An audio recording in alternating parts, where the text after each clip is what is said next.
ਸਤਿ ਸ੍ਰੀ ਅਕਾਲ ਦੋਸਤੋ, ਪਿੰਡਾਂ ਵਾਲੇ ਨਿਵੇਸ਼ਕ YouTube ਚੈਨਲ ਤੇ ਤੁਹਾਡਾ ਸਵਾਗਤ ਹੈ। ਉਮੀਦ ਹੈ ਕਿ ਤੁਸੀਂ ਸਾਰੇ ਠੀਕ ਠਾਕ ਹੋਵੋਗੇ। ਜਿਵੇਂ ਕਿ ਇਸ ਤੋਂ ਪਹਿਲਾਂ ਵਾਲੀ ਵੀਡੀਓ ਦੇ ਵਿੱਚ ਦੋਸਤੋ ਆਪਾਂ ਗੱਲ ਕੀਤੀ ਸੀ ਵੀ ਆਪਾਂ ਪੈਸੇ ਦੀ ਬਚਤ ਕਿਵੇਂ ਕਰ ਸਕਦੇ ਹਾਂ, ਤੇ ਉਹਦੇ ਵਿੱਚ ਆਪਾਂ ਤੁਹਾਨੂੰ 10 ਜਾਂ 15 ਤਰੀਕੇ ਇਹੋ ਜਿਹੇ ਦੱਸੇ ਸੀ ਜਿਨ੍ਹਾਂ ਨਾਲ ਆਪਾਂ ਪੈਸੇ ਦੀ ਬਚਤ ਕਰ ਸਕਦੇ ਹਾਂ।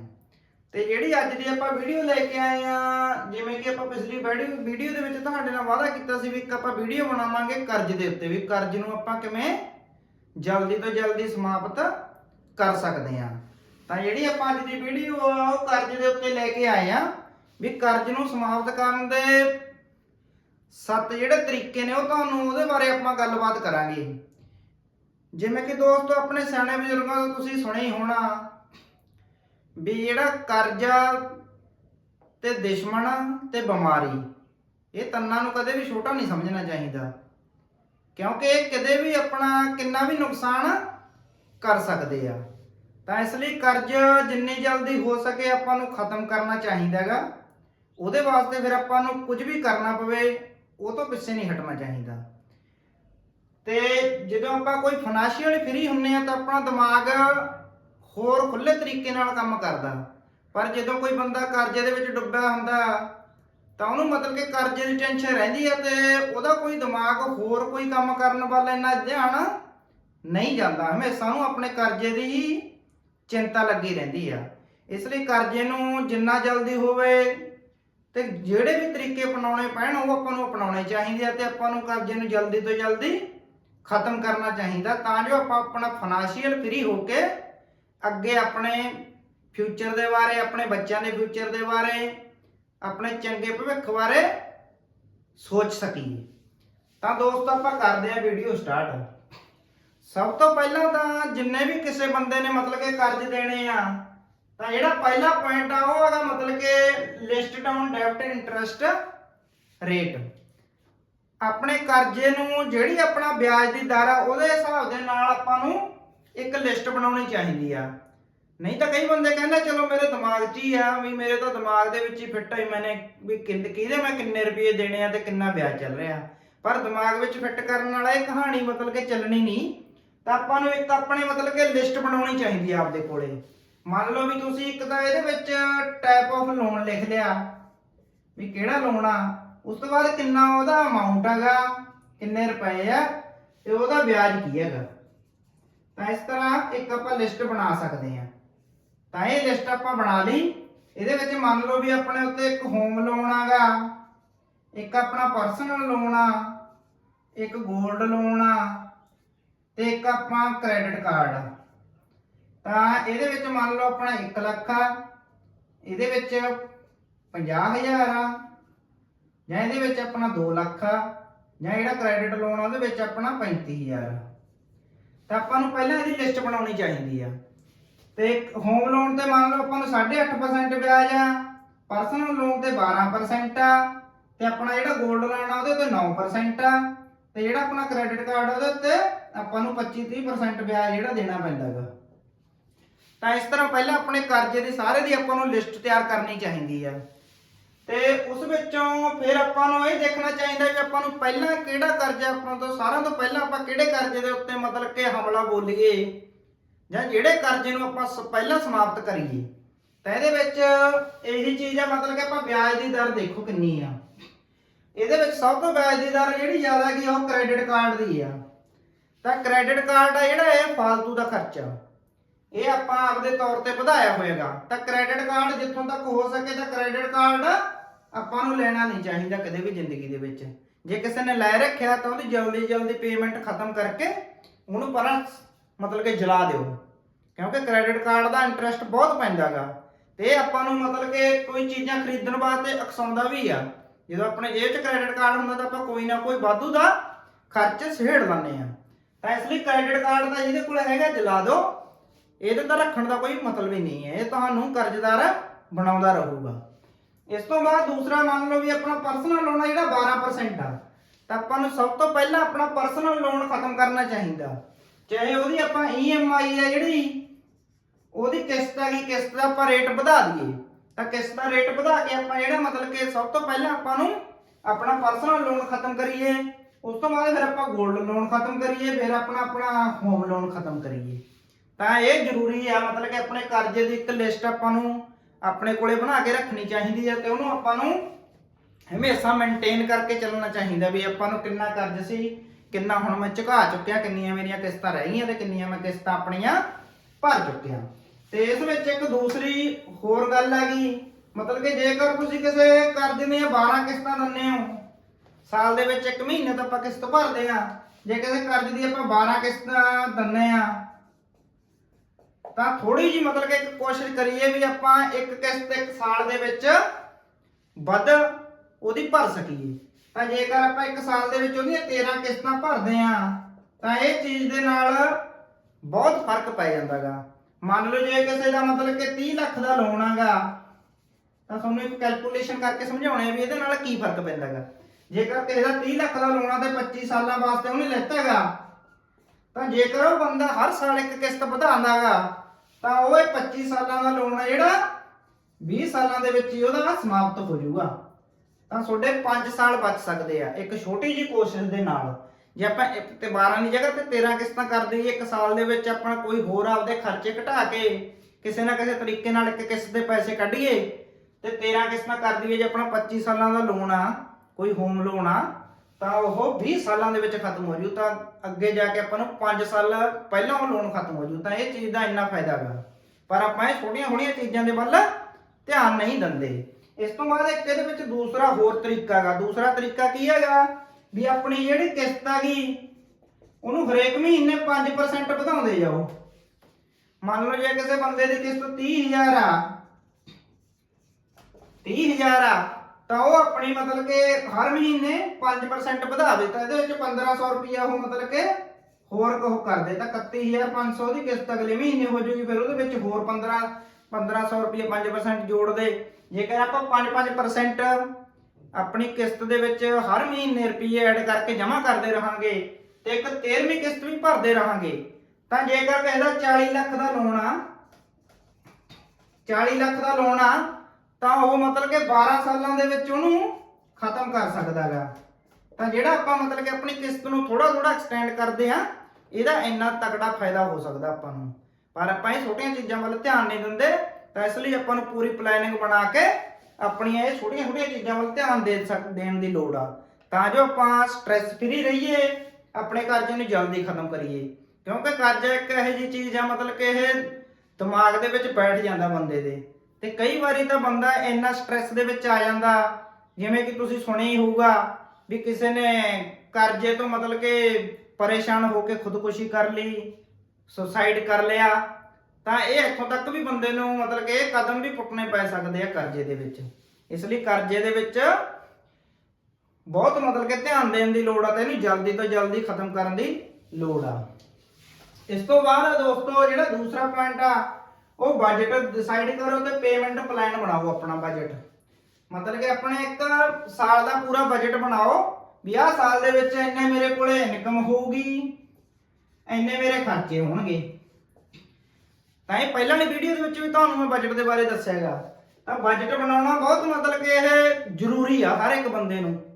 ਤੇ ਜੇਕਰ ਆਪਾਂ ਬਜਟ ਬਣਾਵਾਂਗੇ ਤਾਂ ਆਪਾਂ ਨੂੰ ਆਪਣੇ ਖਰਚਿਆਂ ਦਾ ਪਤਾ ਲੱਗੂ, ਆਪਾਂ ਆਉਣ ਵਾਲੇ ਸਮੇਂ ਦੇ ਵਿੱਚ ਕੀ ਖਰਚੇ ਕਰਨੇ ਆ ਤੇ ਕਿੰਨਾ ਪੈਸਾ ਆਪਾਂ ਕਿੱਥੇ ਲਗਾ ਸਕਦੇ ਹਾਂ। ਇਸ ਤੋਂ ਬਾਅਦ ਦੋਸਤੋ temporary play out. Temporary play out ਮਤਲਬ ਕਿ ਜਿਵੇਂ ਕਿ ਆਪਣੇ ਕੋਈ ਫਾਲਤੂ ਦੇ ਖਰਚੇ ਹੁੰਦੇ ਆ ਤੇ ਆਪਾਂ ਵਾਧੂ ਦੇ ਇੱਕ ਸ਼ੌਂਕ ਪਾਲ ਕੇ ਰੱਖੇ ਹੁੰਦੇ ਆ ਜਿਨ੍ਹਾਂ ਦਾ ਕੋਈ ਆਪਣੀ ਜ਼ਿੰਦਗੀ ਦੇ ਵਿੱਚ ਜ਼ਿਆਦਾ ਮਕਸਦ ਹੁੰਦਾ ਨਹੀਂ। ਮੰਨ ਲਓ ਵੀ ਕੋਈ ਗਰੋਸਰੀ ਆਪਾਂ ਜ਼ਿਆਦਾ ਖਰੀਦਦੇ ਆਂਗੇ, ਗਰੋਸਰੀ ਜ਼ਿਆਦਾ ਖਰੀਦਨੇ ਆ, ਅਨਵਾਂਟਡ ਸ਼ਾਪਿੰਗ ਕਰਦੇ ਆ। ਕੋਈ ਬੰਦਾ ਇੱਦਾਂ ਮਤਲਬ ਕਿ ਪੈਸਾ ਕੋਲ ਹੁੰਦਾ ਨਹੀਂ, ਆਪਾਂ ਕਰਜ਼ ਚੱਕ ਕੇ ਬ੍ਰਾਂਡਡ ਸ਼ੂਜ਼, ਬ੍ਰਾਂਡਡ ਪੈਂਟਾਂ ਸ਼ਰਟਾਂ ਖਰੀਦਦੇ ਰਹਿੰਦੇ ਆ, ਮਹਿੰਗੇ ਕੱਪੜੇ, ਐਕਸਪੈਂਸਿਵ ਕੱਪੜਿਆਂ ਦੇ ਉੱਤੇ ਗਰੋਸਰੀ। ਜਿਵੇਂ ਕੋਈ ਆਪਾਂ ਕਿਸੇ ਮਾਲ ਦੇ ਵਿੱਚ ਚਲੇ ਗਏ, ਆਪਾਂ ਕੋਈ ਲਿਸਟ ਨਹੀਂ ਬਣਾ ਕੇ ਲੈ ਕੇ ਗਏ ਘਰੋਂ ਵੀ ਮੈਨੂੰ ਕੀ ਸਮਾਨ ਜ਼ਰੂਰੀ ਹੈ, ਆਪਾਂ ਸਮਾਨ ਦੀ ਲਿਸਟ ਕੋਈ ਨਹੀਂ ਬਣਾਈ ਤੇ ਉੱਥੇ ਆਪਾਂ ਮਤਲਬ ਕਿ ਐਦਾਂ ਲੈ ਕੇ ਟਰਾਲੀ ਤੇ ਹਰੇਕ ਚੀਜ਼ ਰੱਖ ਲੈਂਦੇ ਆ ਜਿਹਦੀ ਦੀ ਆਪਾਂ ਨੂੰ ਜ਼ਰੂਰਤ ਨਹੀਂ ਕਿ ਉਹ ਵੀ ਆਪਾਂ ਚੀਜ਼ਾਂ ਟਰਾਲੀ ਦੇ ਵਿੱਚ ਰੱਖੀ ਜਾਂਦੇ ਆ। ਫਿਰ ਆਪਾਂ ਜਦੋਂ ਬਿੱਲ ਕਰਵਾਉਣੇ ਆ ਫਿਰ ਆਪਾਂ ਕ੍ਰੈਡਿਟ ਕਾਰਡ ਦੇ ਦਿੰਦੇ ਆ ਉੱਥੇ, ਤਾਂ ਕ੍ਰੈਡਿਟ ਕਾਰਡ ਦਾ ਤਾਂ ਉਦੋਂ ਵੱਧ ਵਿਆਜ ਪੈਂਦਾ ਹੈਗਾ। ਇਸ ਲਈ ਜਿਹੜੀਆਂ ਚੀਜ਼ਾਂ ਦੀ ਜ਼ਰੂਰਤ ਆ ਬਸ ਉਹੀ ਕਰੋ ਤੇ ਅਨਵਾਂਟਡ ਸ਼ਾਪਿੰਗ ਨਾ ਕਰੋ। ਜਿਹੜੀ ਚੀਜ਼ ਦੀ ਆਪਾਂ ਨੂੰ ਜ਼ਰੂਰਤ ਹੀ ਨਹੀਂ ਉਹਦੀ ਸ਼ਾਪਿੰਗ ਨਾ ਕਰੋ। ਤੇ ਕਦੇ ਵੀ ਜਦੋਂ ਆਪਾਂ ਕਰਜ਼ੇ ਦੇ ਵਿੱਚ ਆਂਦਾ ਰੈਸਟੋਰੈਂਟਾਂ ਵਗੈਰਾ ਦਾ ਖੜਾ ਛੱਡ ਦਿਓ। ਐ ਨਹੀਂ ਹੈਗਾ ਵੀ ਅੱਜ ਆਪਾਂ ਦੁਪਹਿਰ ਦੀ ਰੋਟੀ ਜਾਂ ਰੈਸਟੋਰੈਂਟ ਦੇ ਵਿੱਚ ਖਾਵਾਂਗੇ ਜਾਂ ਕਿਤੇ ਪੀਜ਼ਾ ਖਾ ਲਿਆ, ਕਿਤੇ 버ਗਰ ਖਾ ਲਿਆ। ਇਹ ਚੀਜ਼ਾਂ ਤੁਹਾਡੀ ਬੋਡੀ ਦਾ ਵੀ ਨੁਕਸਾਨ ਕਰਦੀਆਂ ਨੇ ਤੇ ਤੁਹਾਡੇ ਪੈਸੇ ਦਾ ਵੀ ਨੁਕਸਾਨ ਕਰਦੀਆਂ ਨੇ। ਹਾਂ, ਜਦੋਂ ਕੋਈ ਬੰਦਾ ਫਾਈਨੈਂਸ਼ੀਅਲ ਫ੍ਰੀ ਆ, ਇਹਦੇ ਕੋਲੇ ਬੰਦੇ ਕੋਲੇ ਪੈਸਾ ਹੈਗਾ, ਉਹ ਇਹ ਚੀਜ਼ਾਂ ਬਾਰੇ ਸੋਚ ਸਕਦਾ। ਪਰ ਜਿਹੜੇ ਨੇ ਕਰਜ਼ ਲੈ ਕੇ ਕੰਮ ਚਲਾ ਰਿਹਾ, ਉਹਨੂੰ ਇਹ ਚੀਜ਼ਾਂ ਬਾਰੇ ਸੋਚਣ ਦੀ ਕੋਈ ਜ਼ਿਆਦਾ ਜ਼ਰੂਰਤ ਹੈ ਨਹੀਂ। ਇਸ ਤੋਂ ਬਾਅਦ ਕੈਫੇ ਦੇ ਵਿੱਚ ਜਾਂ ਫਿਰ ਮੂਵੀ ਦੇਖਣ ਚਲੇ ਗਏ ਤਾਂ ਕਦੇ ਕਦਾਈ ਤਾਂ ਕੰਮ ਚੱਲ ਜਾਂਦਾ। ਜੇ ਆਪਾਂ ਮਹੀਨੇ ਦੇ ਵਿੱਚ 4-4 ਮੂਵੀਆਂ ਦੇਖਣ ਜਾਵਾਂਗੇ ਤੇ ਉਦੋਂ ਆਪਾਂ ਕਰਜ਼ਾਈ ਆ ਤਾਂ ਫਿਰ ਉਹ ਵੀ ਕੰਮ ਠੀਕ ਨਹੀਂ।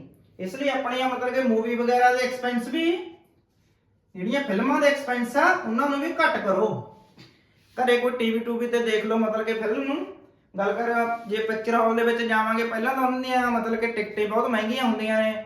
ਉਸ ਤੋਂ ਬਾਅਦ ਫਿਰ ਆਪਾਂ ਨੂੰ ਉੱਥੇ ਖਾਣਾ ਪੀਣਾ ਪੈਂਦਾ, ਤਾਂ ਖਾਣਾ ਪੀਣਾ ਉਹਨਾਂ ਦਾ ਮਤਲਬ ਕਿ ਬਾਹਰ ਮਾਰਕੀਟ ਨਾਲੋਂ ਵੈਸੀ ਜ਼ਿਆਦਾ ਮਹਿੰਗਾ ਹੁੰਦਾ, ਤਾਂ ਉਹਦੇ ਵਿੱਚ ਵੀ ਆਪਣੇ ਜ਼ਿਆਦਾ ਖਰਚ ਹੁੰਦੇ ਆ। ਤਾਂ ਇਹ ਚੀਜ਼ਾਂ ਨੂੰ ਵੀ ਮਤਲਬ ਕਿ ਆਪਾਂ ਨੂੰ ਅਵੋਇਡ ਕਰਨਾ ਚਾਹੀਦਾ, ਇਹਨਾਂ ਚੀਜ਼ਾਂ ਤੋਂ ਵੀ ਬਚਣਾ ਚਾਹੀਦਾ ਜੇਕਰ ਆਪਾਂ ਕਰਜ਼ ਜਲਦੀ ਉਤਾਰਨਾ ਚਾਹੁੰਦੇ ਆ। ਉਸ ਤੋਂ ਬਾਅਦ ਕੋਈ ਸਬਸਕ੍ਰਿਪਸ਼ਨ ਲੈ ਰੱਖੇ ਆਪਾਂ, ਮੰਨ ਲਓ ਕਿਸੇ ਨੇ ਨੈਟਫਲਿਕਸ ਦਾ ਸਬਸਕ੍ਰਿਪਸ਼ਨ ਲੈ ਰੱਖਿਆ, ਕਿਸੇ ਨੇ ਕਿਸੇ ਦਾ ਅਲੱਗ-ਅਲੱਗ ਮਤਲਬ ਕਿ ਬਹੁਤ ਸਾਈਟਾਂ ਨੇ ਜਿਨ੍ਹਾਂ ਦੇ ਸਬਸਕ੍ਰਿਪਸ਼ਨ ਮਿਲਦੇ ਆਪਾਂ ਨੂੰ ਮਹੀਨੇ ਦੇ। ਆਪਾਂ ਨੇ ਫਾਲਤੂ ਖਰਚੇ ਨਹੀਂ, ਤਾਂ ਇਹ ਫਾਲਤੂ ਖਰਚਿਆਂ ਨੂੰ ਘਟਾਓ। ਇੱਕ ਹੋਰ ਚੀਜ਼ ਹੈ, ਜੇ ਆਪਣੇ ਘਰ ਦੇ ਵਿੱਚ 5 ਮੋਬਾਈਲ ਨੇ ਤੇ 5 ਬੰਦਿਆਂ ਨੇ ਅਲੱਗ-ਅਲੱਗ ਰੀਚਾਰਜ ਕਰਵਾਏ, ਤਾਂ ਸਾਨੂੰ ਪਤਾ ਹੀ ਹੈ ਵੀ ਅੱਜ ਕੱਲ੍ਹ ਜੇ ਆਪਾਂ 80-85 ਦਿਨਾਂ ਦਾ ਰੀਚਾਰਜ ਕਰਾਈਏ ਤਾਂ 800-900 ਰੁਪਏ ਦਾ ਪੈਂਦਾ ਗਾ। ਇਸ ਲਈ ਇਹ ਵਾਲੇ ਖਰਚੇ ਨੂੰ ਵੀ ਆਪਾਂ ਘੱਟ ਕਰ ਸਕਦੇ ਹਾਂ, ਕਿਉਂਕਿ ਘਰੇ ਇੱਕ ਮਤਲਬ ਕਿ ਆਪਾਂ ਨੂੰ ਬ੍ਰੌਡਬੈਂਡ ਦਾ ਵਾਈਫਾਈ ਕਨੈਕਸ਼ਨ ਲਗਾ ਲਓ, ਉਹਦਾ ਮਤਲਬ ਕਿ 500-600 ਰੁਪਏ ਇੱਕ ਮਹੀਨੇ ਦਾ ਬਿੱਲ ਆਉਂਦਾ ਗਾ। ਤੇ ਜਿਸ ਤੋਂ ਆਪਾਂ ਉਹਦੇ ਨਾਲ 4-5 ਆਪਣੇ ਮੋਬਾਈਲ ਜਿਹੜੇ ਘਰ ਦੇ ਵਿੱਚ ਉਹਨਾਂ ਨੂੰ ਕਨੈਕਟ ਕਰਕੇ ਜਾਂ 1-2 ਆਪਣੇ ਜਿਹੜਾ ਟੀਵੀ ਨੂੰ ਵੀ ਕਨੈਕਟ ਕਰ ਸਕਦੇ ਆ। ਤਾਂ ਉਹਦੇ ਵਿੱਚ ਕੀ ਹੈ ਆਪਣਾ ਬਹੁਤ ਮਤਲਬ ਕਿ ਰੀਚਾਰਜ ਵਾਲਾ ਖਰਚਾ ਬਚ ਜੂਗਾ। ਆਪਾਂ ਕਹਿੰਦੇ ਇਨਕਮਿੰਗ ਵਾਲਾ ਮਤਲਬ ਕਿ ਇਨਕਮਿੰਗ ਆਊਟਗੋਇੰਗ ਕਾਲਿੰਗ ਵਾਲਾ ਗੱਲਾਂ ਰੀਚਾਰਜ ਕਰਾਂਗੇ, ਜਿਵੇਂ ਕਿ ਹੁਣ ਗਵਰਨਮੈਂਟ ਨੇ ਇਹਦੇ ਵਿੱਚ ਵੀ ਚੇਂਜ ਕਰਤਾ ਵੀ ਜਿਹੜਾ ਬੰਦਾ ਇੰਟਰਨੈਟ ਦਾ ਰੀਚਾਰਜ ਨਹੀਂ ਕਰਾਉਣਾ ਚਾਹੁੰਦਾ ਤਾਂ ਕੰਪਨੀ ਉਹਨਾਂ ਨੂੰ ਧੱਕੇ ਨਾਲ ਰੀਚਾਰਜ ਨਹੀਂ ਕਰ ਸਕਦੀਆਂ। ਤਾਂ ਉਹ ਅਲੱਗ ਉਹਨਾਂ ਦੇ ਪਲਾਨ ਹੁਣ ਮਤਲਬ ਕਿ ਚਾਲੂ ਹੋ ਗਏ ਹੋਣਗੇ ਆਉਣੇ ਵੀ ਆਪਾਂ ਆਪਣੀ ਗੱਲਾਂ ਮਤਲਬ ਕਿ ਕਾਲਿੰਗ ਦੀ ਰੀਚਾਰਜ ਕਰਵਾਈਏ। ਤਾਂ ਉਹ ਬੰਦਾ ਮਤਲਬ ਕਿ 600 ਰੁਪਏ ਦੇ ਵਿੱਚ ਆਪਾਂ ਆਪਣੇ 4-5 ਮੋਬਾਈਲਾਂ ਦਾ ਇੰਟਰਨੈਟ ਦਾ ਜਿਹੜਾ ਖਰਚਾ ਹੈਗਾ ਉਹਨੂੰ ਵੀ ਬਹੁਤ ਘੱਟ ਕਰ ਸਕਦੇ ਹਾਂ। ਘਰੇ ਬ੍ਰੌਡਬੈਂਡ ਦਾ ਇੱਕ ਕਨੈਕਸ਼ਨ ਲਓ ਤੇ ਆਪਣੇ 4-5 ਮੋਬਾਈਲ ਜਿੰਨੇ ਵੀ ਆਪਣੇ ਫੈਮਿਲੀ ਦੇ ਵਿੱਚ ਆਪਾਂ ਯੂਜ਼ ਕਰਦੇ ਹਾਂ ਤਾਂ ਆਪਾਂ ਇੰਟਰਨੈਟ ਘਰੇ ਚਲਾਉਂਦੇ ਆ, ਤਾਂ ਆਪਾਂ ਨੂੰ ਬ੍ਰੌਡਬੈਂਡ ਦੇ ਨਾਲ ਵਾਈਫਾਈ ਦੇ ਨਾਲ ਕਨੈਕਟ ਕਰਕੇ ਚਲਾ ਸਕਦੇ ਹਾਂ। ਇਹਦੇ ਨਾਲ ਵੀ ਆਪਣਾ ਬਹੁਤ ਖਰਚਾ ਘੱਟ ਸਕਦਾ। ਇਸ ਤੋਂ ਬਾਅਦ ਆ ਗਈ ਡੈਪਰੀਸ਼ੀਏਟਿੰਗ ਐਸਿਡ। ਡੈਪਰੀਸ਼ੀਏਟਿੰਗ ਐਸਿਡ ਮਤਲਬ ਕਿ ਕੋਈ ਇਹੋ ਜਿਹੀ ਚੀਜ਼ ਨਾ ਖਰੀਦੋ ਜਿਹੜੀ ਇਸ ਸਾਲ ਆਪਾਂ 15,000 ਦੀ ਖਰੀਦੀ ਆ ਤੇ ਅਗਲੇ ਸਾਲ ਜੇ ਆਪਾਂ ਵੇਚਣੀ ਹੋਵੇ ਤਾਂ ਉਹ 10 ਦੀ ਰਹੇਗੀ। ਫਿਰ ਜੇ ਆਪਾਂ 1 ਸਾਲ ਹੋਰ ਵੇਟ ਕੀਤਾ ਤਾਂ ਉਹ 7 ਦੀ ਰਹੇਗੀ। ਤਾਂ ਘਟਣ ਵਾਲੀਆਂ ਚੀਜ਼ਾਂ ਨਾ ਲਓ। ਜਿਹੜੀਆਂ ਚੀਜ਼ਾਂ ਦੀ ਜ਼ਿਆਦਾ ਵੈਲਿਊ ਬਹੁਤ ਜਲਦੀ ਡਾਊਨ ਹੁੰਦੀ ਹੈ, ਇਹੋ ਜਿਹੀਆਂ ਚੀਜ਼ਾਂ ਲੈਣ ਦਾ ਕੋਈ ਫਾਇਦਾ ਨਹੀਂ। ਤਾਂ ਇਸ ਦੀ ਵਜ੍ਹਾ ਕਿ ਆਪਾਂ ਇੰਨੀਆਂ ਚੀਜ਼ਾਂ ਤੇ ਪੈਸਾ ਲਾਈਏ ਤਾਂ ਆਪਾਂ ਆਪਣੇ ਕਰਜ਼ੇ ਨੂੰ ਮੋੜਨ ਦੇ ਵੱਲ ਧਿਆਨ ਦੇ ਸਕਦੇ ਹਾਂ। ਆਪਣੀ EMI ਵਧਾ ਦਈਏ ਜਾਂ ਆਪਣੀ ਇੱਕ ਕਿਸ਼ਤ ਵਧਾ ਦਈਏ। ਉਹ ਇਹ ਵਾਲੇ ਜਿਹੜੇ ਫਾਲਤੂ ਦੇ ਖਰਚੇ ਨੇ ਇਹਨਾਂ ਨੂੰ ਘਟਾ ਕੇ ਉਸ ਤਰਫ ਆਪਾਂ ਧਿਆਨ ਦੇ ਸਕਦੇ ਹਾਂ। ਇਸ ਤੋਂ ਬਾਅਦ ਜਿਹੜਾ ਮਤਲਬ ਕਿ ਚੌਥਾ ਪੁਆਇੰਟ ਆ, ਨੋ ਓਵਰ ਸਪੈਂਡਿੰਗ। ਓਵਰ ਸਪੈਂਡਿੰਗ ਤੁਹਾਨੂੰ ਪਤਾ ਹੀ ਹੈ, ਮਤਲਬ ਕਿ ਓਵਰ ਸਪੈਂਡਿੰਗ ਆ ਮਤਲਬ ਕਿ ਫਾਲਤੂ ਦੇ ਖਰਚੇ ਹੀ ਹੈ ਇਹ ਜਿਹੜੀ ਓਵਰ ਸਪੈਂਡਿੰਗ ਆ। ਮੰਨ ਲਓ ਕਿ ਆਪਾਂ ਕੋਈ ਆਪਣਾ ਘਰ ਦੇ ਵਿੱਚ ਕੰਮ ਚੱਲ ਰਿਹਾ, ਹੁਣ ਨਾਰਮਲ ਘਰ ਆਪਣੀ ਸਾਰੀ ਫੈਮਿਲੀ ਵਧੀਆ ਸੁੱਖ ਸਾਂਦ ਰਹਿ ਰਹੀ ਆ ਤੇ ਆਪਾਂ ਕਹੀਏ ਵੀ ਇਹਦੇ ਵਿੱਚ ਇੱਕ ਅੱਧਾ ਹੋਰ ਕਮਰਾ ਜੋੜ ਲਓ, ਇਹਦੇ ਤੋਂ ਪਲਾਸਟਰ ਕਰਨ ਦੀ ਲੋੜ, ਆਹ ਕਰਨ ਦੀ ਲੋੜ ਆ, ਤਾਂ ਸੋਹਣਾ ਨਹੀਂ ਲੱਗਦਾ, ਬਾਹ ਨਹੀਂ ਲੱਗਦਾ।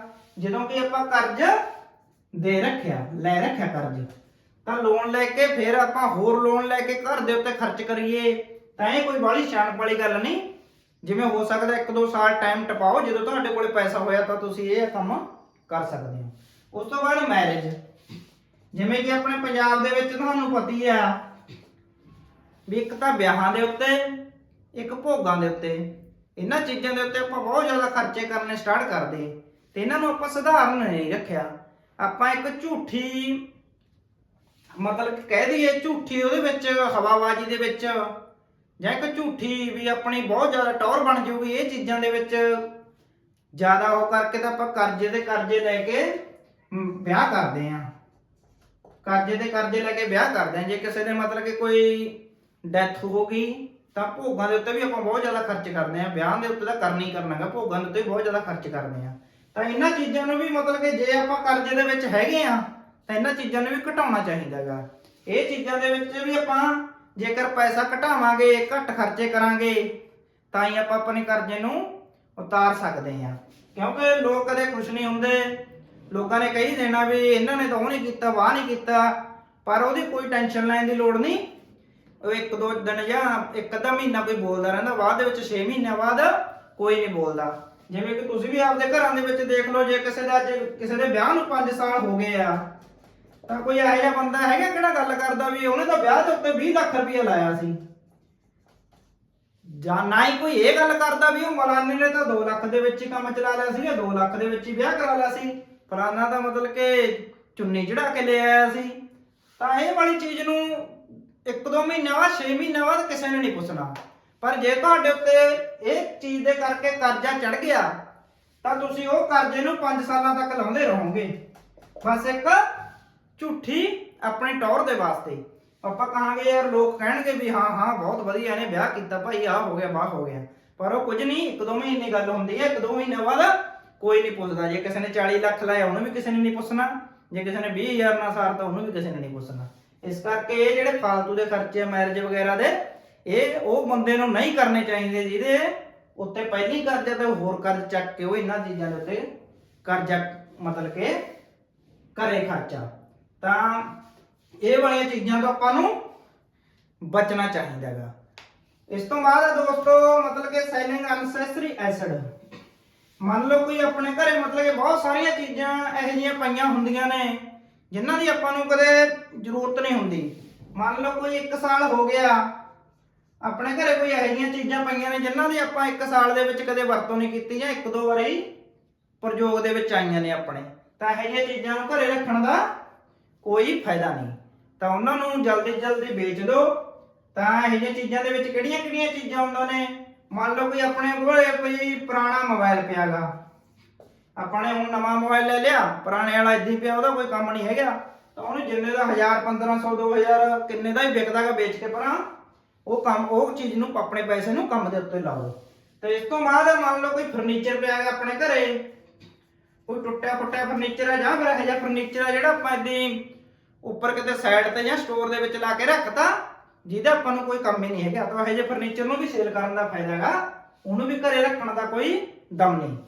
ਇਸ ਤੋਂ ਬਾਅਦ ਮੰਨ ਲਓ ਵੀ ਆਪਣੇ ਕੋਲ ਕੋਈ ਕੰਪਿਊਟਰ ਆ, ਲੈਪਟਾਪ ਆ ਪੁਰਾਣਾ, ਜਿਹਦਾ ਆਪਾਂ ਨੂੰ ਕੋਈ ਕੰਮ ਨਹੀਂ, ਉਹ ਵੀ ਆਪਾਂ ਵੇਚ ਸਕਦੇ ਆ। ਮੰਨ ਲਓ ਵੀ ਆਪਣੇ ਕੋਲ ਕੋਈ ਬੈਗ ਆ ਜਾਂ ਕਿਚਨ ਦਾ ਅਪਲਾਈਐਂਸ ਆ, ਕੋਈ ਵੀ ਚੀਜ਼ ਆ, ਮਤਲਬ ਕਿ ਉਹਨੂੰ ਆਪਾਂ ਵੇਚ ਦਿਓ, ਉਹਦਾ ਕੋਈ ਮਤਲਬ ਨਹੀਂ ਰੱਖਣ ਦਾ, ਜਿਹੜੀ ਆਪਾਂ ਨੂੰ 1 ਸਾਲ ਦੇ ਵਿੱਚ 1-2 ਵਾਰੀ ਪ੍ਰਯੋਗ ਦੇ ਵਿੱਚ ਆਈ ਆ। ਜਾਂ ਆਪਣੇ ਘਰੇ ਕੋਈ ਕਬਾੜ ਦਾ ਸਮਾਨ ਪਿਆ ਹੁੰਦਾ, ਕੋਈ ਲੋਹਾ ਜਿਹੜਾ ਆਪਣਾ ਫਾਲਤੂ ਦਾ ਪਿਆ ਗਾ, ਜਿਹਦਾ ਕੋਈ ਉਹ ਕੰਮ ਨਹੀਂ ਹੈਗਾ, ਤਾਂ ਉਹਨੂੰ ਸਾਰੇ ਨੂੰ ਵੇਚ ਕੇ ਤੁਸੀਂ ਆਪਦੀ EMI ਦੀ ਕਿਸ਼ਤ, ਇੱਕ ਅੱਧੀ ਕਿਸ਼ਤ ਮਤਲਬ ਕਿ ਇਹ ਚੀਜ਼ ਤੋਂ ਭਰ ਸਕਦੇ ਹੋ। ਜਿਹੜਾ ਵਾਧੂ ਦਾ ਆਪਣੇ ਘਰੇ ਸਮਾਨ ਪਿਆ ਉਹਨੂੰ ਆਪਾਂ ਕਈ ਵਾਰੀ ਇਹ ਚੀਜ਼ ਨੂੰ ਨਜ਼ਰਅੰਦਾਜ਼ ਕਰ ਦਿੰਦੇ ਆ ਵੀ ਚੱਲ ਪਿਆ ਰਹਿਣ ਦੇ, ਕਿਤੇ ਕੰਮ ਆ ਜਾਊਗਾ, ਕਿਤੇ ਕੰਮ ਆਊਗਾ ਤਾਂ ਕੋਈ ਗੱਲ ਨਹੀਂ, ਫਿਰ ਦੁਬਾਰਾ ਖਰੀਦਿਆ ਜਾਊਗਾ। ਪਰ ਅੱਜ ਦੀ ਘੜੀ ਜੇ ਤੁਹਾਡੇ ਕੋਲੇ ਕਰਜ਼ ਆ, ਤੁਹਾਡੇ ਤੇ ਕਰਜ਼ ਚੜਿਆ ਹੋਇਆ, ਤਾਂ ਇਹ ਚੀਜ਼ਾਂ ਨੂੰ ਵੇਚ ਕੇ ਜਲਦੀ ਜਲਦੀ ਪਹਿਲਾਂ ਕਰਜ਼ ਨੂੰ ਮੁਕਾਉਣ ਦੀ ਕੋਸ਼ਿਸ਼ ਕਰੋ।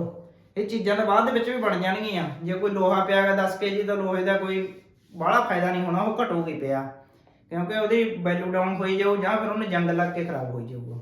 ਤਾਂ ਇਹ ਜਿਹੀਆਂ ਚੀਜ਼ਾਂ ਤੋਂ ਮਤਲਬ ਕਿ ਆਪਾਂ ਨੂੰ ਬਚਣਾ ਚਾਹੀਦਾ। ਫਿਰ ਉਸ ਤੋਂ ਬਾਅਦ ਆਪਾਂ ਨੂੰ ਫੋਕਸ ਕਰਨਾ ਚਾਹੀਦਾ ਵੀ ਆਪਣੀ ਇਨਕਮ ਨੂੰ ਕਿਵੇਂ ਵਧਾਈਏ, ਇਨਕਮ ਨੂੰ ਕਿਵੇਂ ਵਧਾਈਏ। ਤਾਂ ਇਨਕਮ ਨੂੰ ਵਧਾਉਣ ਵਾਲਾ ਵਾਸਤੇ ਆਪਾਂ ਨੂੰ ਕੁਝ ਕੋਸ਼ਿਸ਼ਾਂ ਨੇ ਜਿਹੜੀਆਂ ਆਪਾਂ ਕਰ ਸਕਦੇ ਹਾਂ। ਮੰਨ ਲਓ ਵੀ ਆਪਾਂ ਕਿਤੇ ਕੋਈ ਨੌਕਰੀ ਤੇ ਲੱਗੇ ਹੋਏ 8 ਘੰਟੇ ਉੱਤੇ ਕੰਮ ਕਰਦੇ ਆ, ਕੋਈ ਪ੍ਰਾਈਵੇਟ ਨੌਕਰੀ ਦੇ ਉੱਤੇ, ਤਾਂ ਉੱਥੇ ਆਪਾਂ 2 ਘੰਟੇ ਵੱਧ ਵੀ ਲਾ ਸਕਦੇ ਆ। ਤਾਂ ਆਪਾਂ 8 ਦੀ ਜਗ੍ਹਾ ਤੇ ਮੰਨ ਲਓ 10 ਘੰਟੇ ਕੰਮ ਕਰੀਏ, ਤਾਂ 2 ਘੰਟੇ ਓਵਰ ਟਾਈਮ ਲਾ ਕੇ ਆਪਾਂ ਨੂੰ ਪੈਸਾ ਥੋੜਾ ਆਪਾਂ ਬਣਾ ਸਕਦੇ ਆ। ਇਸ ਤੋਂ ਬਾਅਦ ਫਿਰ ਆਪਾਂ ਮਤਲਬ ਕਿ ਮੰਨ ਲਓ ਤੁਸੀਂ ਕੋਈ ਨਿਊ ਰਿਸਪੌਂਸਿਬਿਲਟੀ, ਨਵੀਆਂ ਜ਼ਿੰਮੇਵਾਰੀਆਂ ਵੀ ਲੈ ਸਕਦੇ ਹੋ, ਨਵੀਆਂ ਜ਼ਿੰਮੇਵਾਰੀਆਂ ਵੀ ਲੈ ਸਕਦੇ ਹੋ। ਮੰਨ ਲਓ ਕੋਈ ਤੁਸੀਂ ਕੰਮ ਕਿਸੇ ਨੌਕਰੀ ਕਰ ਰਹੇ ਹੋ ਤੇ ਉੱਥੇ ਕੋਈ ਨਵੀਂ ਜ਼ਿੰਮੇਵਾਰੀ ਲੈ ਕੇ ਤੁਹਾਨੂੰ 5-4 ਹਜ਼ਾਰ ਰੁਪਇਆ ਤੁਹਾਡੀ ਇਨਕਮ ਦੇ ਵਿੱਚ ਜਾਂ ਤੁਹਾਡੀ ਤਨਖਾਹ ਦੇ ਵਿੱਚ ਕੋਈ ਵਾਧਾ ਹੁੰਦਾਗਾ, ਤਾਂ ਉਹ ਚੀਜ਼ ਨੂੰ ਆਪਾਂ ਨੂੰ ਜ਼ਰੂਰ ਕਰਨਾ ਚਾਹੀਦਾ। ਕਦੇ ਸ਼ਰਮ ਦੇ ਵਿੱਚ ਨਹੀਂ ਰਹਿਣਾ ਚਾਹੀਦਾ, ਜਾਂ ਐਦਾਂ ਆਪਾਂ ਝਿਜਕਦੇ ਨਹੀਂ ਰਹਿਣਾ ਚਾਹੀਦਾ ਵੀ ਮੈਂ ਤਾਂ ਇਹ ਵਾਧੂ ਦਾ ਕੰਮ ਕਰੂੰਗਾ ਨਹੀਂ, ਮੇਰਾ ਤਾਂ ਇੰਨਾ ਟਾਈਮ ਹੀ ਆ ਵਾ। ਪਰ ਜਦੋਂ ਆਪਾਂ ਕਰਜ਼ੇ ਦੇ ਵਿੱਚ ਆ ਤਾਂ ਆਪਾਂ ਨੂੰ ਸਭ ਕਰਨਾ ਚਾਹੀਦਾ ਗਾ। ਕਿਉਂ ਨਹੀਂ ਕਰਨਾ ਚਾਹੀਦਾ? ਕਿਉਂਕਿ ਇਹ ਚੀਜ਼ਾਂ ਜ਼ਿਆਦਾ ਸੋਚਣ ਦਾ ਫਾਇਦਾ ਨਹੀਂ ਵੀ ਮੈਨੂੰ ਤਾਂ ਲੋਕ ਕੀ ਕਹਿਣਗੇ, ਜਾਂ ਮੇਰੇ ਨਾਲ ਵਾਲੇ ਜਿਹੜੇ ਕੰਮ ਕਰਦੇ ਉਹ ਕੀ ਕਹਿਣਗੇ, ਆਹ ਹੋਰ ਹੀ ਐਕਸਟਰਾ ਕੰਮ ਕਰੀ ਜਾਂਦਾ ਇਹ। ਤਾਂ ਕਿਸੇ ਨੇ ਕੁਝ ਨਹੀਂ ਕਹਿਣਾ, ਇਹ ਵਾਲੀ ਗੱਲ ਸੋਚਣਾ ਬੰਦ ਕਰ ਦਿਓ। ਉਸ ਤੋਂ ਬਾਅਦ ਮੰਨ ਲਓ ਆਪਾਂ ਕੋਈ ਨਿਊ ਜੌਬ ਵੀ ਲੈ ਸਕਦੇ ਹਾਂ, ਪਾਰਟ ਟਾਈਮ ਜਿਹੜੀ ਜੌਬ ਉਹ ਵੀ ਆਪਾਂ ਕਰ ਸਕਦੇ ਹਾਂ। ਮੰਨ ਲਓ ਵੀ ਤੁਸੀਂ ਕਿਸੇ ਵੀ ਕੰਮ ਤੋਂ 3 ਵਜੇ ਫ੍ਰੀ ਹੋ ਜਾਂਦੇ ਹੋ ਜਾਂ 5 ਵਜੇ ਫ੍ਰੀ ਹੋ ਜਾਂਦੇ ਹੋ, ਤਾਂ ਤੁਸੀਂ 6 ਤੋਂ 7 ਕੋਈ ਜੇਕਰ ਕੋਈ ਬੰਦੇ ਦੇ ਵਿੱਚ ਸਕਿੱਲ ਆ ਤਾਂ ਉਹ ਕਿਸੇ ਬੱਚੇ ਦਾ ਟਿਊਸ਼ਨ ਵੀ ਰੱਖ ਸਕਦਾ ਗਾ, ਜਾਂ ਫਿਰ ਉਹ ਕੋਈ ਮਤਲਬ ਕਿ ਊਬਰ ਜਾਂ ਜਿਹੜੀਆਂ ਬਹੁਤ ਸਾਰੀਆਂ ਡਰਾਈਵਿੰਗ ਵਾਲੀਆਂ ਸਾਈਟਾਂ ਨੇ ਉਹਨਾਂ ਦੇ ਵਿੱਚ ਕੋਈ ਆਪਾਂ ਗੱਡੀ ਦੇ ਉੱਤੇ ਡਰਾਈਵਿੰਗ ਵੀ ਕਰ ਸਕਦੇ ਹਾਂ, ਜਾਂ 2 ਘੰਟੇ ਕੋਈ ਵੀ ਮਤਲਬ ਕਿ ਆਪਾਂ ਨੂੰ ਐਕਸਟਰਾ ਕੋਈ ਕੰਮ ਆਪਣਾ ਕਰਨਾ ਚਾਹੀਦਾ, ਫ੍ਰੀ ਦੇ ਵਿੱਚ ਨਹੀਂ ਬੈਠਣਾ ਚਾਹੀਦਾ। ਤਾਂ ਇਹ ਆਪਾਂ ਆਪਣੀ ਮਤਲਬ ਕਿ ਅਲੱਗ ਤੋਂ ਪਾਰਟ ਟਾਈਮ ਜੌਬ ਵੀ ਆਪਾਂ ਨੂੰ ਕਰਨੀ ਚਾਹੀਦੀ ਹੈ ਜਦੋਂ ਆਪਾਂ ਕਰਜ਼ ਦੇ ਵਿੱਚ ਹੋਈਏ। ਤਾਂ ਇਸ ਤੋਂ ਬਾਅਦ ਹੈ ਵੀ ਲਰਨ ਸਮਥਿੰਗ ਨਿਊ, ਮਤਲਬ ਕਿ ਕੁਝ ਆਪਾਂ ਨੂੰ ਨਵਾਂ ਵੀ ਸਿੱਖਦੇ ਰਹਿਣਾ ਚਾਹੀਦਾ ਹੈ ਜ਼ਿੰਦਗੀ ਦੇ ਵਿੱਚ। ਮੰਨ ਲਓ ਵੀ ਤੁਸੀਂ ਕਿਸੇ ਡਿਊਟੀ ਤੋਂ ਜਾਂ ਆਪਣੇ ਕੰਮ ਤੋਂ ਜਲਦੀ ਫ੍ਰੀ ਹੋ ਜਾਂਦੇ ਹੋ, ਤਾਂ ਕੋਈ ਗੱਲ ਨਹੀਂ, ਤੁਸੀਂ 1-2 ਘੰਟੇ ਲਗਾ ਕੇ ਕੋਈ ਆਪਣੀ ਪੜ੍ਹਾਈ ਕਰ ਸਕਦੇ ਹੋ, ਜਿਹਦੇ ਨਾਲ ਤੁਸੀਂ ਆਪਦੀ ਹੋਰ ਜ਼ਿਆਦਾ ਪ੍ਰਮੋਸ਼ਨ ਲੈ ਸਕੋ ਜਾਂ ਕੁਝ ਵੀ ਕਰ ਸਕੋ। ਤੇ ਜਾਂ ਫਿਰ ਆਪਾਂ ਕੋਈ ਹੋਰ ਐਕਸਟਰਾ ਕੰਮ ਕਰ ਸਕਦੇ ਹਾਂ ਜਿਹਦੇ ਨਾਲ ਆਪਾਂ ਨੂੰ ਥੋੜੀ ਬਹੁਤੀ ਇਨਕਮ ਜਨਰੇਟ ਹੋਵੇ ਤੇ ਆਪਾਂ ਆਪਦੇ ਜਿਹੜੇ ਖਰਚੇ ਆ ਉਹਨਾਂ ਦੇ ਵਿੱਚ ਮਤਲਬ ਕਿ ਕੁਝ ਕਰੀਏ, ਖਰਚਿਆਂ ਨੂੰ ਘਟਾਈਏ ਤੇ ਆਪਣੇ ਜਿਹੜੇ ਕਰਜ਼ੇ ਆ ਕਰਜ਼ੇ ਦੇ ਵੀ ਘਟਾ ਸਕੀਏ। ਤਾਂ ਇਹ ਚੀਜ਼ਾਂ ਦੇ ਵਿੱਚ ਧਿਆਨ ਦੇਣ ਦੀ ਜ਼ਰੂਰਤ ਆ। ਉਸ ਤੋਂ ਬਾਅਦ ਜਿਹੜਾ 7ਵਾਂ ਪੁਆਇੰਟ ਆ ਉਹ ਆ ਚੇਂਜ ਦੀ ਕੁਐਸਚਨ। ਤਾਂ ਇਹ ਮਤਲਬ ਕਿ ਸਭ ਤੋਂ ਮੇਨ ਪੁਆਇੰਟ ਆ, ਬਾਕੀ ਤਾਂ ਤੁਹਾਨੂੰ ਪੁਆਇੰਟ ਹੋਰ ਵੀਡੀਓ ਦੇ ਵਿੱਚ ਵੀ ਦੇਖਣ ਨੂੰ ਮਿਲ ਜਾਣਗੇ, ਪਰ ਇਹ ਵਾਲਾ ਪੁਆਇੰਟ ਤੁਹਾਨੂੰ ਕਿਸੇ ਵੀਡੀਓ ਦੇ ਵਿੱਚ ਨਹੀਂ ਮਿਲਣਾ। ਇਹ ਤੁਹਾਨੂੰ ਮੈਂ ਦੱਸਦਾ ਵੀ ਮਤਲਬ ਕਿ ਜਦੋਂ ਆਪਾਂ ਕਰਜ਼ੇ ਦੇ ਵਿੱਚ ਹੁੰਦੇ ਆ ਤਾਂ ਆਪਣੀ ਹਿਊਮਨ ਜਿਹੜੀ ਸਾਈਕੋਲੋਜੀ ਆ ਇਹ ਉਸੇ ਹਿਸਾਬ ਦੇ ਨਾਲ ਕੰਮ ਕਰਦੀ ਆ। ਫਿਰ ਆਪਾਂ ਸੋਚਣਾ ਸਟਾਰਟ ਕਰ ਦਿੰਦੇ ਆ ਮੇਰੀ ਤਾਂ ਕਿਸਮਤ ਹੀ ਮਾੜੀ ਆ, ਮੇਰੇ ਉੱਤੇ ਇੰਨਾ ਕਰਜ਼ਾ, ਜਾਂ ਮੇਰੀ ਤਾਂ ਕਿਸਮਤ ਹੀ ਮਾੜੀ ਆ, ਮੈਂ ਗਰੀਬ ਘਰੇ ਜੰਮਿਆ ਵਾ। ਤਾਂ ਇਹੋ ਜਿਹੇ ਕੁਐਸਚਨ ਆਪਣੇ ਆਪ ਨੂੰ ਨਹੀਂ ਕਰਨੇ। ਤਾਂ ਉਹਦੇ ਵਿੱਚ ਆਪਾਂ ਨੂੰ ਹਮੇਸ਼ਾ ਪੋਜ਼ਿਟਿਵ ਰਹਿਣ ਦੀ ਲੋੜ ਆ। ਜਿਹੋ ਜਿਹੇ ਕੁਐਸਚਨ ਆਪਾਂ ਆਪਣੇ ਦਿਮਾਗ ਨੂੰ ਕਰਾਂਗੇ ਵੀ ਰੱਬ ਨੇ ਤਾਂ ਮੇਰੇ ਨਾਲ ਬਾਹਲੀ ਮਾੜੀ ਕਰਤੀ, ਐ ਕਰਤਾ ਬਾਹ ਕਰਤਾ, ਤਾਂ ਉਹ ਜਿਹਾ ਫਿਰ ਆਪਣਾ ਮਾਈਂਡ ਸੈੱਟ ਹੋ ਜਾਊਗਾ ਤੇ ਆਪਾਂ ਕਦੇ ਵੀ ਇਹ ਚੀਜ਼ ਦੇ ਵਿੱਚੋਂ ਬਾਹਰ ਨਹੀਂ ਨਿਕਲ ਸਕਾਂਗੇ। ਤਾਂ ਹਮੇਸ਼ਾ ਮਤਲਬ ਕਿ ਪੋਜ਼ਿਟਿਵ ਰਹੋ ਵੀ ਕੋਈ ਗੱਲ ਨਹੀਂ, ਜੇਕਰ ਕਰਜ਼ ਅੱਜ ਆ ਤਾਂ ਕੱਲ ਨੂੰ ਉਤਰ ਵੀ ਜਾਊਗਾ। ਪਰ ਉਹਦੇ ਵਾਸਤੇ ਆਪਾਂ ਨੂੰ ਆਪਣਾ ਦਿਮਾਗ ਦੇ ਉੱਤੇ ਜ਼ਿਆਦਾ ਜ਼ੋਰ ਪਾਉਣਾ ਪਊਗਾ, ਕਿਉਂਕਿ ਜੇ ਆਪਣਾ ਦਿਮਾਗ ਹੀ ਪ੍ਰਿਪੇਅਰ ਨਾ ਹੋਇਆ ਫਿਰ ਆਪਾਂ ਚਾਹੇ ਕੋਈ ਕਿਸੇ ਕੰਮ ਦੇ ਵਿੱਚ ਵੀ ਆਪਣਾ ਮਨ ਨਹੀਂ ਲੱਗਣਾ ਤੇ ਆਪਾਂ ਮਤਲਬ ਕਿ ਇਸ ਤਰ੍ਹਾਂ ਆਪਣਾ ਕਰਜ਼ ਉਤਾਰ ਨਹੀਂ ਸਕਦੇ। ਤਾਂ ਇਸ ਨੂੰ ਉਤਾਰਨ ਵਾਸਤੇ ਆਪਾਂ ਨੂੰ ਆਪਣੇ ਜਿਹੜੇ ਸਵਾਲ ਨੇ ਜਿਹੜੇ ਆਪਾਂ ਆਪਣੇ ਆਪ ਦੇ ਨਾਲ ਆਪਣੇ ਦਿਮਾਗ ਦੇ ਵਿੱਚ ਪੁੱਛਦੇ ਰਹਿਣੇ ਆ, ਤਾਂ ਉਹ ਸਵਾਲਾਂ ਨੂੰ ਚੇਂਜ ਕਰਨਾ ਸਭ ਤੋਂ ਜ਼ਰੂਰੀ ਆ। ਕਿਉਂਕਿ ਕੋਈ ਵੀ ਦੁਨੀਆ ਦੇ ਵਿੱਚ ਵੱਡੇ ਬਿਜ਼ਨਸਮੈਨ ਨੇ ਨਾ, ਉਹਨਾਂ ਨੇ ਵੀ ਬਹੁਤ ਲੋਨ ਲੈ ਰੱਖੇ ਹੁੰਦੇ ਆ, ਪਰ ਉਹਨਾਂ ਦੀ ਥਿੰਕਿੰਗ ਦਾ ਫਰਕ ਹੁੰਦਾ ਗਾ। ਆਪਣੇ ਕਿਸੇ ਦੇ ਉੱਤੇ ਮਤਲਬ ਕਿ 10-20 ਲੱਖ ਰੁਪਏ ਦਾ ਕਰਜ਼ ਹੋ ਜਾਏ ਤਾਂ ਬੰਦਾ ਵੈਸੇ ਹੀ ਡੋਲ ਜਾਂਦਾ, ਪਰ ਉਹਨਾਂ ਦੇ ਉੱਤੇ ਕਰੋੜਾਂ ਅਰਬਾਂ ਰੁਪਏ ਦਾ ਉਹਨਾਂ ਨੇ ਲੋਨ ਲੈ ਕੇ ਰੱਖੇ ਹੁੰਦੇ ਆ। ਪਰ ਆਪਾਂ ਨੇ ਤੇ ਉਹਨਾਂ ਦੇ ਵਿੱਚ ਇਹ ਫਰਕ ਹੁੰਦਾ ਵੀ ਆਪਾਂ ਜਿਹੜੇ ਕਰਜ਼ੇ ਲਏ ਹੋਏ ਨੇ ਉਹ ਆਪਾਂ ਇਹੋ ਜਿਹੀਆਂ ਚੀਜ਼ਾਂ ਦੇ ਕਰਜ਼ਾ ਲੈ ਰੱਖਿਆ ਜਿਹੜੀ ਕਿ ਆਪਾਂ ਨੂੰ ਦੁਬਾਰੇ ਪੈਸਾ ਮੋੜ ਹੀ ਨਹੀਂ ਰਹੀ ਹੈ। ਆਪਾਂ ਇੱਕ ਵਾਰੀ ਖਰਚਾ ਕਰਤਾ, ਮੰਨ ਲਓ ਕਿਸੇ ਨੇ 50 ਲੱਖ ਦਾ ਲੋਨ ਲਿਆ, ਐਡੀ ਵੱਡੀ ਕੋਠੀ ਖੜੀ ਕਰਤੀ ਸਭ ਦੇ ਪਿੰਡ ਤੋਂ ਸਭ ਤੋਂ ਉੱਚੀ, ਤਾਂ ਉਹਦਾ ਕੋਈ ਦਮ ਨਹੀਂ, ਕੋਠੀ ਦੇ ਵਿੱਚੋਂ ਕੋਈ ਆਪਾਂ ਨੂੰ ਇਨਕਮ ਨਹੀਂ ਆਉਣੀ। ਉਦੋਂ ਤਾਂ ਜੇ ਉਹਨੇ ਉਹ ਕਰਜ਼ੇ ਲੈ ਕੇ ਉਹਦੇ ਵਿੱਚ ਮਤਲਬ ਕਿ ਛੋਟਾ ਜਿਹਾ ਇੱਕ ਘਰ ਬਣਾਇਆ ਹੁੰਦਾ ਤੇ ਉਸ ਤੋਂ ਬਾਅਦ ਉਹ ਜਿਹੜੇ ਉਹਦੇ ਕੋਲੇ ਪੈਸੇ ਬਚੇ ਸੀ ਉਹਨਾਂ ਨੂੰ ਕਿਤੇ ਹੋਰ ਇਨਵੈਸਟ ਕੀਤਾ ਹੁੰਦਾ, ਜਾਂ ਕੋਈ ਜ਼ਮੀਨ ਖਰੀਦੀ ਹੁੰਦੀ, ਜਾਂ ਕੋਈ ਪਲਾਟ ਖਰੀਦਿਆ ਹੁੰਦਾ, ਤਾਂ ਉਹ ਛੋਟੇ ਘਰ ਦੇ ਵਿੱਚ ਸੁਖੀ ਰਹਿ ਸਕਦਾ ਸੀ। ਪਰ ਅੱਜ ਉਹਨੇ ਐਡੀ ਵੱਡੀ ਕੋਠੀ ਪਾ ਰੱਖੀ, ਉਹ ਲੋਕਾਂ ਵਾਸਤੇ ਠੀਕ ਆ ਵੀ ਲੋਕ ਕਹਿ ਰਹੇ ਆ ਹਾਂ ਵੀ ਇਹਨੇ ਬਹੁਤ ਵੱਡੀ ਕੋਠੀ ਪਾ ਲਈ ਜਾਂ ਬਹੁਤ ਵੱਡਾ ਘਰ ਆ, ਬਹੁਤ ਆਲੀਸ਼ਾਨ ਘਰ ਆ, ਇਹ ਲੋਕ ਮਤਲਬ ਕਿ ਬੰਦਾ ਬਹੁਤ ਵਧੀਆ ਆਇਆ ਵਾ। ਗੱਲ ਕਰੋ ਬੰਦਾ ਜਦੋਂ ਕਰਜ਼ੇ ਦੇ ਵਿੱਚ ਡੁੱਬਿਆ ਹੁੰਦਾ ਉਹਦੇ ਦਿਮਾਗ ਦੇ ਵਿੱਚ ਇਹੀ ਚੀਜ਼ ਚੱਲਦੀ ਆ, ਉਹ ਸੁਖੀ ਨਹੀਂ ਰਹਿ ਸਕਦਾ। ਤਾਂ ਇਸ ਲਈ ਆਪਾਂ ਜੇ ਵੱਡੀਆਂ ਕੋਠੀਆਂ ਕਾਰਾਂ ਦੇ ਵਿੱਚ ਸੁਖੀ ਨਹੀਂ ਰਹਿ ਸਕਦੇ ਤਾਂ ਛੋਟੀਆਂ ਚੀਜ਼ਾਂ ਦੇ ਵਿੱਚ ਆਪਣਾ ਮਤਲਬ ਕਿ ਕਰਜ਼ ਘਟਾ ਕੇ ਛੋਟੀਆਂ ਚੀਜ਼ਾਂ ਲਈਏ ਤੇ ਉਹਨਾਂ ਵਿੱਚ ਆਪਾਂ ਖੁਸ਼ੀ ਨਾਲ ਰਹਿ ਸਕੀਏ, ਕਿਉਂਕਿ ਮੇਨ ਮਕਸਦ ਖੁਸ਼ੀ ਨਾਲ ਰਹਿਣ ਦੀ ਆ।